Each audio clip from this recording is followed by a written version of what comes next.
Hi guys, welcome to my channel. ತುಂಬ ಜನ ಕೇಳ್ತಿದ್ರಿ ನೀವು ರಿಂಗಿಗೆ ಹೇಗೆ ಬಟ್ಟೆ ಹಾಕ್ತೀರಾ, ಮತ್ತು ಅದು ಏನು ನೀವು ದಾರ ಕಟ್ಟೋದು ಹೇಗೆ ಕಟ್ತೀರಾ, ಎಷ್ಟು ಟೈಟ್ ಆಗಿ ಬರುತ್ತೆ, ಅಂದರೆ ಬ್ಲೌಸ್ ಪೀಸ್ ರಿಂಗಲ್ಲಿ ಎಷ್ಟು ಟೈಟ್ ಆಗಿ ನಿಲ್ಲುತ್ತೆ ಅಂತ ಜಸ್ಟ್ ನಮಗೊಂದು ತೋರಿಸಿ ಅಂತ ಹೇಳ್ತಾ ಕಮೆಂಟ್ ಮಾಡ್ತಿದ್ರಿ ತುಂಬ ಜನ. ಅದಕ್ಕೋಸ್ಕರ ನಾನೊಂದೀಗ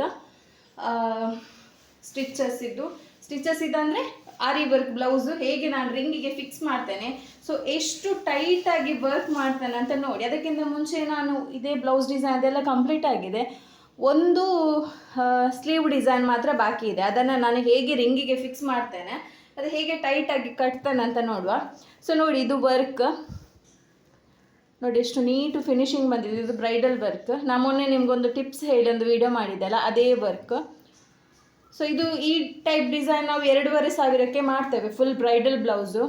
ನೋಡಿ ಫುಲ್ ಎಷ್ಟು ಡಿಸೈನ್ ಬಂತಾ ನೋಡಿ. ಫ್ರಂಟ್ ನೆಕ್ ಹೀಗೆ ಬರುತ್ತೆ, ಸೊ ಬ್ಯಾಕ್ ನೆಕ್ ಕೂಡ ಹೀಗೆ ಬರುತ್ತೆ. ಇನ್ನೊಂದು ಸ್ಲೀವ್ಸ್ ಆಗಲಿಕ್ಕೆ ಬಾಕಿ ಇದೆ ಇದರದ್ದು. ಸೊ ಅದರದ್ದು ನಾನು ಹೇಗೆ ರಿಂಗಿಗೆ ಫಿಕ್ಸ್ ಮಾಡ್ತೇನೆ ಅಂತ ನಿಮ್ಗೆ ಇದೇ ವಿಡಿಯೋದಲ್ಲಿ ತೋರಿಸ್ತೇನೆ, ಹೇಗೆ ಟೈಟಾಗಿ ಕಟ್ತೇವೆ ಅಂತ. ಸೊ ಎಂಡ್ವರೆಗೆ ನೋಡಿ. ಇದು ಬ್ಯಾಕ್ ನೆಕ್ ಇದರದ್ದು. ಸೊ ಇದೀಗಿಷ್ಟು ಕಂಪ್ಲೀಟ್ ಆಗಿದೆ, ಒಂದು ಸ್ಲೀವ್ ಮಾತ್ರ ಬಾಕಿ. ಈಗ ಬನ್ನಿ, ಫಸ್ಟಿಗೆ ನಾವೇನು ಮಾಡಬೇಕು ಅಂದರೆ, ಫಸ್ಟಿಗೆ ನಾವು ರಿಂಗ್ ತಗೊಳ್ಳುವ. ನಾನು ಯೂಸ್ ಮಾಡೋದು 18 ಇಂಚ್ ರಿಂಗ್. ಸೊ ನಾನು ರಿಂಗಿಗೆ ಏನು ಮಾಡ್ತೇನೆ ಅಂದರೆ, ಇದು ಪ್ಲೇನ್ ರಿಂಗ್ ಇರುತ್ತೆ. ಸೊ ಕೆಲವು ಬಟ್ಟೆ ನಮಗೆ ಹಾಳಾಗುತ್ತೆ, ಅಂದರೆ ಎಳೆಯುವಾಗೆಲ್ಲ, ಅಂದರೆ ವುಡನ್ ಆದರೂ ಶಾರ್ಪ್ ಇರುತ್ತಲ್ಲ. ಸೊ ಹಾಗಾಗಿ ನಾವೇನು ಮಾಡ್ತೇವೆ ಅಂದರೆ, ಇದರ ಸೈಡಿಗೆ ಫುಲ್ಲು ಹೀಗೆ ಫಾಲ್ ಬರುತ್ತಲ್ಲ, ಸಾರಿ ಫಾಲ್ ಅಥವಾ ಕಾಟನ್ ಬಟ್ಟೆ ಸಪೂರ ಕಟ್ ಮಾಡಿ ಸುತ್ತೇವೆ. ನೋಡಿ, 2 ರಿಂಗಿಗೆ ನಾನು ಸುತ್ತಿದ್ದೇನೆ. ಸೊ ವಿಷಯ ಏನಂದರೆ, ಬ್ಲೌಸ್ ಡ್ಯಾಮೇಜ್ ಆಗಲ್ಲ ಅಂತ ಅಷ್ಟೇ. ಸೊ ಈಗ ನಾನು ಫಸ್ಟಿಗೆ ಈ ರಿಂಗ್ ಇಡ್ತೇನೆ, 18 ಇಂಚ್ ರಿಂಗ್ ಇಡ್ತೇನೆ. ಅದರ ಮೇಲ್ಗಡೆನೆ ಹೀಗೆ ಒಂದು, ನಮಗೆ ಎಲ್ಲಿ ವರ್ಕ್ ಮಾಡಲಿಕ್ಕಿದೆ ಆ ಸ್ಲೀವನ್ನು ಇಷ್ಟು ಬಿಟ್ಟು, ಇಲ್ಲಿ ನೋಡ್ಕೊಳ್ಳಿ, ನೋಡಿ ಇಲ್ಲಿ ಎಷ್ಟು ಜಾಗ ಬಿಟ್ಟಿದ್ದೇನೆ, ಇಷ್ಟು ಜಾಗ ಬಿಟ್ಟಿದ್ದೇನೆ, ಆಯಿತಾ. ಸ್ವಲ್ಪ ಅಡ್ಜಸ್ಟ್ ಮಾಡಿಕೊಂಡು ರಿಂಗಿಗೆ ಹಾಕುವ. ವಿಷಯ ಏನಂದರೆ, ಈ ಟ್ರಿಕ್ಸ್ ನೀವು ಯೂಸ್ ಮಾಡೋದ್ರಿಂದ ನಿಮಗೆ ಟೈಲರಿಂಗ್ ಮಿಷಿನ್ ಬೇಕು ಅಂತಲೇ ಇಲ್ಲ. ಕೆಲವರು ಏನು ಮಾಡ್ತಾರೆ, ಇಲ್ಲಿ ಖಾಲಿ ಇರುವ ಜಾಗಕ್ಕೆ ಬೇರೆ ಕ್ಲೋತನ್ನು ಅಟ್ಯಾಚ್ ಮಾಡ್ತಾರೆ. ಅಂದರೆ ಮಿಷಿನ್ ಇದ್ದವರು ಬೇಗ ಅಟ್ಯಾಚ್ ಮಾಡ್ತಾರೆ, ಕೈಯಲ್ಲಿ ಸ್ಟಿಚ್ ಮಾಡಿದರೆ ಅದೆಷ್ಟಾದರೂ ಅಷ್ಟೇ ಲೂಸ್ ಆಗುತ್ತೆ. ಸೊ ಅಂಥವರಿಗೋಸ್ಕರ ನಾನೊಂದು ಈಸಿ ಟ್ರಿಕ್ಸ್ ಮತ್ತು ಟಿಪ್ಸನ್ನು ಹೇಳ್ತೇನೆ. ಸೊ ಇದು ಎಲ್ಲ ಬಿಗಿನರ್ಸಿಗೆ, ವರ್ಕ್ ಮಾಡೋರಿಗೆ ತುಂಬ ಯೂಸ್ ಆಗುತ್ತೆ. ಸೊ ಎಂಡ್ವರೆಗೆ ನೋಡಿ, ಮತ್ತು ಎಂಡಿಗೆ ನಿಮಗೆ ಲೈಕ್ ಆಯಿತು ಅಂದರೆ ಲೈಕ್ ಬಟನ್ ಪ್ರೆಸ್ ಮಾಡಿ ಸಬ್ಸ್ಕ್ರೈಬ್ ಮಾಡ್ಕೊಳ್ಳಿ. ಈಗ ನಾನು ಈ ಬೋಲ್ಟ್ ಇರುವ ರಿಂಗನ್ನು ಮೇಲ್ಗಡೆ ಹೀಗೆ ಪ್ರೆಸ್ ಮಾಡ್ತೇನೆ. ಬೇಕಾದರೆ ಸ್ವಲ್ಪ ಲೂಸ್ ಮಾಡ್ಕೊಳ್ಳಿ. ಇಲ್ಲಿ ಲೂಸ್ ಮಾಡದೆ ಫೋರ್ಸ್ ಆಗಿ ಹಾಕ್ಲಿಕ್ಕೆ ಹೋಗ್ಬಿಡಿ, ಯಾಕಂದರೆ ಕಟ್ ಆಗ್ಬೋದು, ವುಡನ್ ಅಲ್ವಾ ಎಷ್ಟಾದರೂ. ಸೊ ಮತ್ತೇನು ಮಾಡಬೇಕು, 2 ಕೈ ಯೂಸ್ ಮಾಡಿಕೊಂಡು ಹೀಗೆ ನಾವು ಫಸ್ಟಿಗೆ ಫುಲ್ಲು ಟೈಟ್ ಮಾಡ್ಕೊಳ್ಳುವ. ಆಮೇಲೆ ನಾನು ಹೇಗೆ ದಾರ ಹಾಕಬೇಕು ಅಂತ ಹೇಳಿ ಕೊಡ್ತೇನೆ ಸೂಜಿಯಲ್ಲಿ. ಸೊ ನೋಡಿ, ನಾನೀಗ ಫಸ್ಟ್ ಫುಲ್ ಟೈಟ್ ಮಾಡ್ತೇನೆ. ನಾವು ಆರಿ ವರ್ಕ್ ಮಾಡ್ತೇವೆ ಅನ್ನೋದಕ್ಕಿಂತ ನಾವು ಆರಿ ವರ್ಕ್ನ ಹೇಗೆ ಮಾಡ್ತೇವೆ ಅನ್ನೋದು ಮುಖ್ಯ ಈಗ, ಅಲ್ವಾ. ಆರಿ ವರ್ಕ್ ಎಲ್ಲರೂ ಮಾಡ್ತಾರೆ, ಬಟ್ ಎಲ್ರಿಗೂ ಸ್ವಲ್ಪ ಟ್ರಿಕ್ಸ್ ಗೊತ್ತಿರಲ್ಲ. ಅಂದರೆ ಓನಾಗಿ ಕಲಿತವರಿಗೆ ಬೇಗ ಗೊತ್ತಿರುತ್ತೆ, ಅಂದರೆ ಅವರು ತಪ್ಪು ಮಾಡಿ ಮಾಡಿ ಮಾಡಿ ಮತ್ತೆ ಅವರಿಗೆ ಕರೆಕ್ಟ್ ಆಗುತ್ತಲ್ವ. ಸೊ ಹಾಗಾಗಿ ನಾನು ನಿಮ್ಮ ಜೊತೆ ನಾನು ಹೇಗೆ ತಪ್ಪು ಮಾಡ್ತಿದ್ದೆ, ಈಗ ಹೇಗೆ ಸರಿ ಮಾಡ್ತೇನೆ ಅಂತ ಎಲ್ಲ ವೀಡಿಯೋದಲ್ಲೂ ಶೇರ್ ಮಾಡ್ತೇನೆ, ಯಾಕಂದರೆ ಬಿಗಿನರ್ಸಿಗೆ ಹೆಲ್ಪ್ ಆಗಲಿ ಅಂತ. ಸೊ ಈಗ ನೋಡಿ, ನಾನು ಫುಲ್ ಟೈಟ್ ಮಾಡ್ತೇನೆ. ಒಂದೇ ಒಂದು ಹೀಗೆ ಬರಬಾರ್ದು ನೋಡಿ, ಟೈಟ್ ಇರಬೇಕು. ಬಟ್ಟೆ ಎಷ್ಟು ಟೈಟ್ ಇರಬೇಕಂದ್ರೆ, ನಾವು ಹೀಗೆ ಹೊಡೆಯುವಾಗ ಡೋಲ್ ಹೊಡಿದಾಗೆ ಸೌಂಡ್ ಬರಬೇಕು. ಸೊ ಇದು ವರ್ಕ್ ಮಾಡಲಿಕ್ಕೆ ಇದ್ದೆ ನಾನೀಗ, ಅದಕ್ಕೋಸ್ಕರ ಒಂದು ಹೇಗೂ ನಾನು ಇದು ಮಾಡ್ತೇನಲ್ಲ, ನಿಮಗೂ ಒಂದು ವಿಡಿಯೋ ಶೇರ್ ಮಾಡುವ ಅಂತ ನಾನು ವರ್ಕ್ ಮಾಡುವ ಮುಂಚೆನೇ ನಿಮಗೊಂದು ವಿಡಿಯೋ ತೆಗೆದು ಕಳಿಸ್ತಾ ಇದ್ದೇನೆ ಈಗ. ಸೊ ನಾನು ಫುಲ್ ಟೈಟ್ ಮಾಡಿದ್ದೇನೆ. ಫುಲ್ ಸೈಡ್, 4 ಸೈಡ್ ಅಂದರೆ 3 ಸೈಡು ಟೈಟ್ ಇರಬೇಕು ಫಸ್ಟ್, ಆಯಿತಾ. ಸೊ ಈಗ ಆಯ್ತಲ್ಲ, ಈಗ ಇಲ್ಲಿ ಬೋಲ್ಟು ಜಾಗ ಇತ್ತು ಅಂದರೆ ಟೈಟ್ ಮಾಡ್ಕೊಳ್ಳಿ, ಇಲ್ಲದಿದ್ದರೆ ಅಷ್ಟು ಸಾಕು. ಬನ್ನಿ ಈಗ ಹೇಗೆ ಫಿಕ್ಸ್ ಮಾಡುವ ಅಂತ ನೋಡುವ. ಫಸ್ಟಿಗೆ ಸೂಜಿ ಮತ್ತು ಟೈಲರಿಂಗ್ ಥ್ರೆಡ್ ತಗೊಳ್ಳಿ.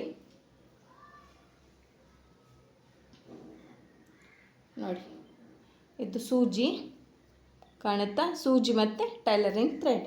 ಇದನ್ನು ಈಗ ಏನು ಮಾಡಬೇಕು ಅಂದರೆ, ಫಸ್ಟಿಗೆ ನೋಡ್ಕೊಳ್ಳಿ, ಫಸ್ಟಿಗೆ ಇಲ್ಲಿಗೆ ಹಾಕಬೇಕು ಬಟ್ಟೆಗೆ, ಆಯಿತಾ. ಸೊ ಬಟ್ಟೆಗೆ ಹಾಕಿ ಹೀಗೆ ಟೈಟ್ ಎಳಿಬೇಕು. ಟೈಟ್ ಎಳೆಯೋದಂದರೆ ಕಟ್ಟಾಗೋವರೆಗೆ ಎಳಿಬೇಡಿ, ಹೀಗೆ ಟೈಟ್ ಎಳ್ಕೊಂಡು ಈ ಕೈಯಲ್ಲಿ ಇಟ್ಕೊಳ್ಳಿ. ರಿಟರ್ನ್ ಇನ್ನೊಂದು ಸಲ ಸೂಜಿ ಹಾಕಿ ಇನ್ನೊಂದು ಸಲ ಎಳೀರಿ. ನೋಡಿ ಎಂಡಿಗೆ ನೋಡಿ ಹೇಗೆ ಬರುತ್ತೆ ಅಂತ ವರ್ಕ್ ಮಾಡಲಿಕ್ಕೆ. ನಿಮಗೆ ಆರಿ ವರ್ಕ್ ಮಾಡೋದು ಮುಖ್ಯ ಅಲ್ಲ, ಆರಿ ವರ್ಕ್ ಎಷ್ಟು ಟೈಟ್ ಬಟ್ಟೆಯಲ್ಲಿ ಮಾಡ್ತೀರಾ ಅಷ್ಟು ನೀಟ್ ಫಿನಿಶಿಂಗ್ ಬರುತ್ತೆ ಆಯಿತಾ, ತುಂಬ ನೀಟ್ ಫಿನಿಶಿಂಗ್ ಬರುತ್ತೆ. ಸೊ ನೋಡಿ ಈಗ ನಾನು ಇಲ್ಲಿ ಏನು ಮಾಡ್ತೇನೆ, ಇಲ್ಲಿಗೆ ಇದನ್ನು ಹೀಗೆ ಕಟ್ಟಿ ಒಂದು ನಾಟ್ ಹಾಕ್ತೇನೆ ನಾರ್ಮಲ್ ನೀಡಲಲ್ಲಿ. ಇನ್ನೊಂದು ಸಲ ಥ್ರೆಡ್ ತಗೊಳ್ಳುವ. ಸೊ ಈಗ ಇದು ಅದಕ್ಕೆ ನಾನು ಹೇಳಿದ್ದು, ಇಲ್ಲಿ ಬಟ್ಟೆ ಹಾಕಿದರೆ ನಿಮಗೆ ಈ ನಾಟ್ ಎಲ್ಲ ಹಾಕಲಿಕ್ಕೆ ತುಂಬ ಈಸಿ ಆಗುತ್ತೆ. ಇಲ್ಲದಿದ್ದರೆ ಏನಾಗುತ್ತೆ, ನೀವು ಖಾಲಿ ರಿಂಗಿಗೆ ಎಲ್ಲಿ ನಾಟ್ ಹಾಕ್ತೀರಾ. ಸೊ ಫಸ್ಟಿಗೆ ಹಾಗೆ ಮಾಡುವ, ಫಸ್ಟ್ ನಾಟ್ ಹಾಕುವ. ಸೊ ಈಗ ನಾನು ಈ ಸೂಜಿನ ಕಟ್ ಮಾಡ್ತಿದ್ದೇನೆ. ಸೊ ನನಗೆ ಇನ್ನೊಂದು ಸಲ ಥ್ರೆಡ್ ಬೇಕು, ಇನ್ನೊಂದು ಸಲ ಥ್ರೆಡ್ ಹಾಕುವ. ನಾವು ಒಂದು ನೀವು ತಿಳ್ಕೊಳ್ಬೇಕು, ಬಿಗಿನರ್ಸ್ ಆಗಲಿ ಪ್ರೊಫೆಷ್ನಲ್ ಆಗಿ ವರ್ಕ್ ಮಾಡೋರಾಗಲಿ, ರಿಂಗಲ್ಲಿ ವರ್ಕ್ ಮಾಡ್ಲಿಕ್ಕೆ ಆಗಲ್ಲ ಅಂತ ಹೇಳ್ತಾರೆ ಕೆಲವರು, ಅಂದರೆ ಲೂಸ್ ಆಗುತ್ತೆ ಅಂತ. ಲೂಸ್ ರಿಂಗಲ್ಲಿ ಹಾಕಿದರೆ ಲೂಸ್ ಆಗೋದಿಲ್ಲ, ನಾವು ಹಾಕುವಾಗೆ ಹಾಕಬೇಕು, ಒಟ್ರಾಶಿ ಹಾಕೋದಲ್ಲ. ಸೊ ಹಾಗಾಗಿ ಸ್ವಲ್ಪ ಬಟ್ಟೆ ಎಲ್ಲ ಟೈಟ್ ಇದ್ದರೆ ನೀವು ಎಷ್ಟೇ ಬ್ರೈಡಲ್ ವರ್ಕ್ ಮಾಡಿದರೂ ನೀಟ್ ಕಾಣ್ತದೆ ಆಯಿತಾ.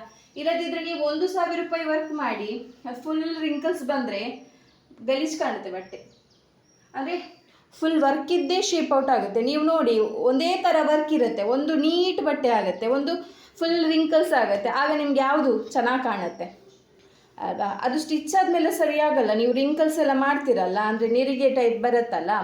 ಸೊ ಅದು ನೀವು ಸ್ಟಿಚ್ ಆದಮೇಲೆ ಸರಿಯಾಗುತ್ತೆ ಅಂತ ತಿಳ್ಕೊಳ್ತೀರಾ, ಬಟ್ ಅದು ಸ್ಟಿಚ್ ಆದಮೇಲೆ ಕೂಡ ಹಾಗೇ ಇರುತ್ತೆ, ಐರನ್ ಮಾಡಿದರೂ ಹಾಗೇ ಇರುತ್ತೆ. ಸೊ ಹಾಗಾಗಿ ಏನು ಮಾಡಬೇಕು, ನಾವು ಬಟ್ಟೆನ ಆದಷ್ಟು ಟೈಟಾಗಿ ರಿಂಗಿಗೆ ಫಿಕ್ಸ್ ಮಾಡಿದರೆ ಮತ್ತೇನು ಮಾಡುತ್ತೇವೆ ನಾವು, ಡಿಸೈನ್ ಯಾವುದೇ ಮಾಡಿ ಚೆನ್ನಾಗಿ ಬರುತ್ತೆ ಡಿಸೈನ್. ಯಾಕಂದರೆ ನೀವು ಡಿಸೈನ್ ಮಾಡಲಿಕ್ಕೆ ಅಷ್ಟು ಎಫರ್ಟ್ ಹಾಕಿರ್ತೀರಲ್ಲ. ಸೊ ಅದು ಫೈನಲ್ ಲುಕ್ ರಿಂಗಿಂದ ಬಟ್ಟೆ ತೆಗೆಯುವಾಗ ನಿಮಗೆ ಆ ಲುಕ್ ನೋಡುವಾಗಲೇ ಬೇಜಾರಾಗುತ್ತೆ. ಅಂದರೆ ಈಗ ಆಯ್ತಲ್ಲ ಏನು ಮಾಡು, ತುಂಬ ಜನ ನನಗೆ ಸ್ಟೂಡೆಂಟ್ ಆಗಲಿ ಬೇರೆ ಯೂಟ್ಯೂಬಿಂದ ನೋಡಿದವರಾಗಲಿ ಮೆಸೇಜ್ ಮಾಡ್ತಾರೆ, ಇಲ್ಲಿ ಕಟ್ಟಾಯಿತು ಪರವಾಗಿಲ್ಲ, ಇಲ್ಲೊಂದು ನಾಟ್ ಥರ ಬಿದ್ದಿದೆ, ಇಲ್ಲದಿದ್ದರೆ ನಾವು ಅಡ್ಜಸ್ಟ್ ಮಾಡ್ಕೊಂಡು ಅದಕ್ಕೆ ನಾಟ್ ಹಾಕ್ಕೊಳ್ಬೋದು, ಅದು ದೊಡ್ಡ ವಿಷಯ ಏನಲ್ಲ. ವಿಷಯ ಏನಂದರೆ ಟೈಟ್ ಇರಬೇಕು ಬಟ್ಟೆ. ನೀವು ಎಷ್ಟೇ 1,000 ಅಲ್ಲ, 10,000 ಅಲ್ಲ, 20,000 ಬ್ಲೌಸ್ ವರ್ಕ್ ಬೇಕಾದರೂ ಮಾಡಿ, ಬಟ್ ವರ್ಕ್ ಮಾಡಿದಾದ್ಮೇಲೆ ಇಲ್ಲಿ ಎಲ್ಲ ರಿಂಗಲ್ಸ್ ಬಂದರೆ ಏನು ಪ್ರಯೋಜನ ಅಲ್ವಾ. ಮೊದಲು ನಾನು ಸ್ಟಾರ್ಟಿಂಗ್ ಕಲಿತಿದ್ದೆ ಅಲ್ಲ, ಆಗ ನಂದು ಬರ್ತಿತ್ತು. ಬಟ್ ನಾನೇನು ಮಾಡಿದೆ, ಹೀಗೆ ರಿಂಗಿಗೆ ಬಟ್ಟೆ ಸುತ್ತೋದು ಮತ್ತು ಇದೆಲ್ಲ ನಂದೇ ಒಂದು, ನಾನು ತಪ್ಪು ಮಾಡಿ ನಾನು ಸರಿ ಮಾಡ್ಕೊಂಡು ಹೋದೆ, ಅದು ನನಗೆ ಈಸಿ ಆಯಿತು. ಸೊ ಹಾಗಾಗಿ ಆದಷ್ಟು ಏನು ಮಾಡಬೇಕು ಅಂದರೆ, ಆದಷ್ಟು ಬಟ್ಟೆ ಟೈಟ್ ಇರಬೇಕು. ನಾನೀಗ ಇದನ್ನು ನಿಮಗೆ ತೋರಿಸ್ತೇನೆ ಹೇಗೆ ಬರುತ್ತೆ ಅಂತ ನೋಡಿ. ತುಂಬ ಜನ ನನ್ನ ಸ್ಟೂಡೆಂಟ್ಸ್ ಈ ಚಾನಲ್, ಅಂದರೆ ನನ್ನ ಚಾನಲ್ ವೀಡಿಯೋ ನೋಡ್ತಿರ್ಬೋದು. ಕೆಲವ್ರು ಜನ ಏನು ಮಾಡ್ತಾರೆ ಅಂದರೆ ತುಂಬ ಚೆನ್ನಾಗಿ ವರ್ಕ್ ಮಾಡ್ತಾರೆ, ಬಟ್ ವರ್ಕ್ ಮಾಡಿದ ಮೇಲೆ ಬಟ್ಟೆ ತೆಗಿತಾರಲ್ಲ ರಿಂಗಿಂದ, ಆಗ ಫುಲ್ ಹೀಗೆ ಬರುತ್ತೆ, ಅದು ಒಂಥರ ಗಲೀಜು ಕಾಣುತ್ತೆ, ಅದು ಕಸ್ಟಮರಿಗೂ ಸ್ಯಾಟಿಸ್ಫ್ಯಾಕ್ಷನ್ ಆಗಲ್ಲ. ಸೊ ಹಾಗಾಗಿ ಏನು ಮಾಡಬೇಕು, ಬಟ್ಟೆ ಯಾವಾಗಲೂ ಇಷ್ಟು ಟೈಟ್ ಇರಬೇಕು. ನೋಡಿ ಸೌಂಡ್ ಕೇಳ್ತುಂಟಾ,